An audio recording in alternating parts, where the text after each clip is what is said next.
Hey guys, welcome back to the Mountain Nights. My name is Shahid. Today we shall be talking about two main prevalent myths amongst trekkers about mountaineering. The first myth is that an individual who is fit enough, a good mountaineer in terms of his physical abilities, is more vulnerable to acute mountain sickness.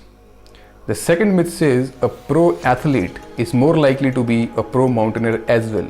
Now, we as a mountaineering instructors and individual, those who have gained experience over the years in mountaineering, will be breaking these myths. Today with me, my friend Jerry Potten, who is a mountaineer, ski mountaineer, alpinist, will be joining to discuss and throw his understanding upon the same.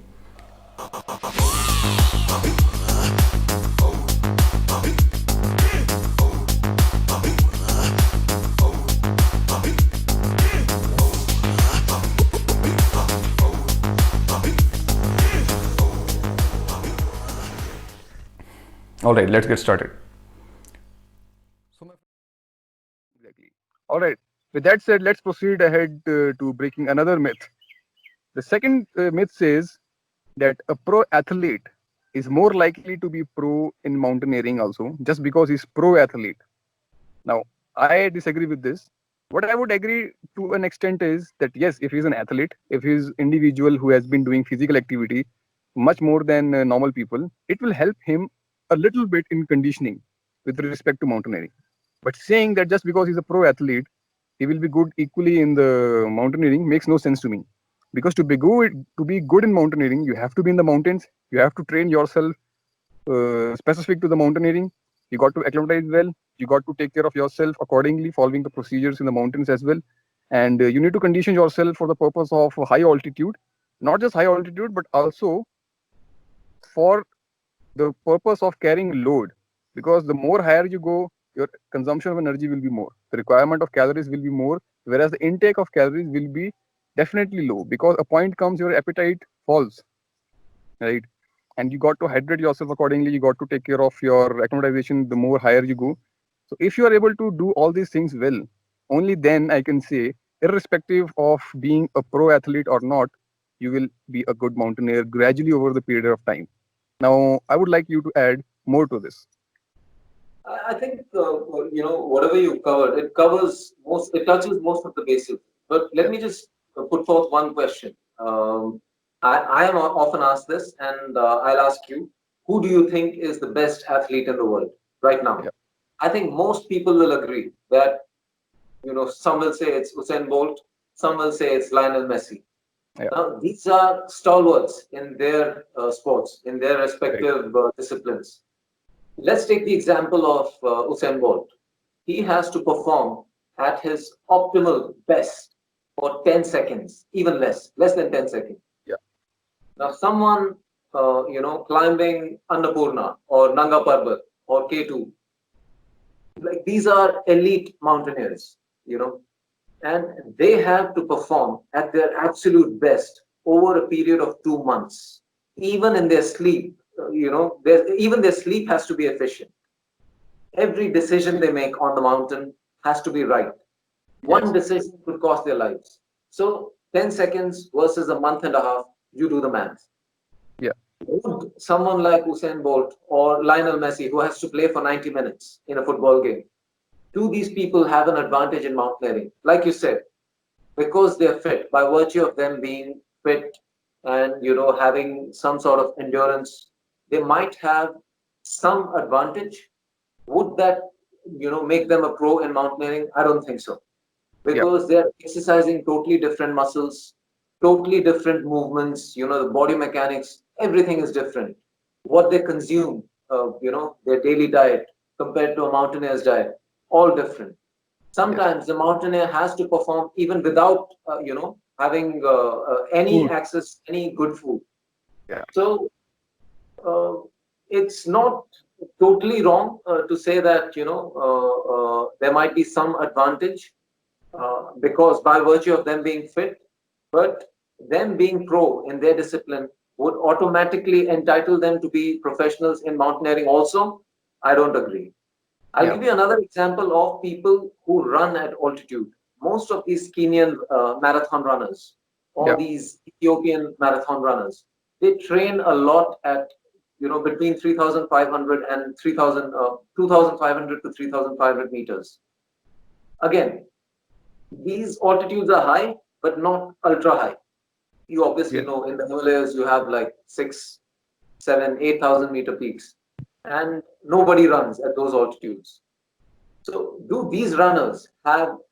They are performing at altitude. So, do they have an advantage? Again, yes. As long as you compare them to runners at sea level, they have an advantage. But the moment you put a 20 kilo pack on them and then you make them climb 5,000, 6,000, 7, the, the, the playing field becomes even. They are Yes. just another regular person. So, Right. in order to be proficient in mountaineering, they have to practice mountaineering skills, acquire these skills over a period of time. And maybe if they are at it, like they have been running for 25, 30 years, maybe since they were 3 or 4 years old, Yeah. they have to give themselves some time to be professional mountaineers also. It's Right. not totally impossible, but do they have an advantage? Again, because they are physically fit, yes, it gives them an advantage to get into the sport.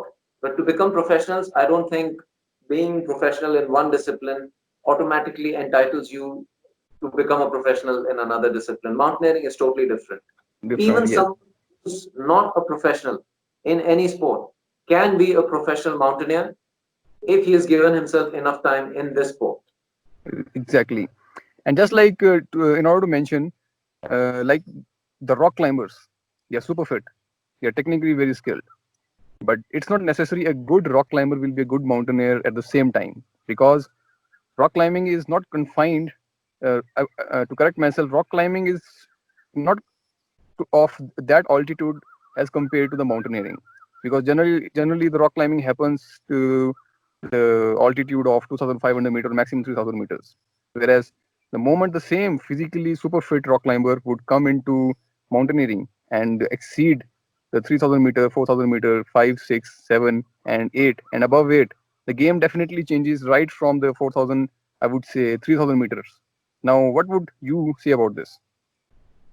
Well, let's not talk about the difficulty of the move. Okay, Yeah, if we leave that aside, again, these rock climbers are obviously exceptional athletes. I have exactly. come across people who are rock climbing gymnasts. They can make gymnastic moves while climbing rocks. Flying from one cliff to a ledge. Making different difficult moves. But again, same logic. Does it entitle them to be better or better mountaineers than someone else? I don't think so, because like you said, most rock climbing happens between sea level and 3,500 meters. Most famous rock climbing routes all around the world are in this altitude band, and most Himalayan mountaineering happens around 6, 7, 8,000 meters. You and I, having climbed number of 6, 7,000 meter peaks, we know that gaining 1,000 meters between 2 and 3,000 meters, and gaining 1,000 meters between 6 and 7,000 meters there's a world of difference. You can climb between 2 and 3 a lot easily compared to to an exercise like even walking. Walking takes so much effort. If you have to gain 1,000 meters by just walking, it takes a lot more effort. So again, I'm not taking anything away from the rock climbers. As far as the technical skills are concerned, the climbing difficulty is concerned, the crux of their route, the Yes. most difficult part of their climb. I'm not talking about that. If all things constant, if the technicality is the same in rock climbing and mountaineering, then gaining 1,000 meters in this altitude band where a rock climber is active, and gaining 1,000 meters in this band where a mountaineer is active, there's a lot of difference. Yes. So, yes, a rock climber can be a great mountaineer also, as long as he's giving himself enough time acclimatizing. If he has the necessary, because apart from his rock skills, he needs, rescue skills, ice climbing skills, snow skills. So, as long as he's equipped with those, he can be a great mountaineer. Right. Ultimately, it's not necessary, but you can, provided you give yourself sufficient time and That's you right. train yourself accordingly. Yes. All right, Jerry, I think that explains everything with respect to these two myths. And I hope our viewers got to learn something about this. And So, thanks a lot for joining with us. We'll be back. So, my with, friends, I hope this video was useful for you and it added to your knowledge and helped in breaking the myths which most of us has been living in. If you like such videos, please like, share and subscribe. We will be back with more such informative videos based upon realistic experience on ground. If you want to procure mountaineering or trekking equipment, get in touch with us. Get in touch with us if you want us to organize a trekking trip for you, a mountaineering expedition for you. We will be back soon. Till then, take care. Thank you.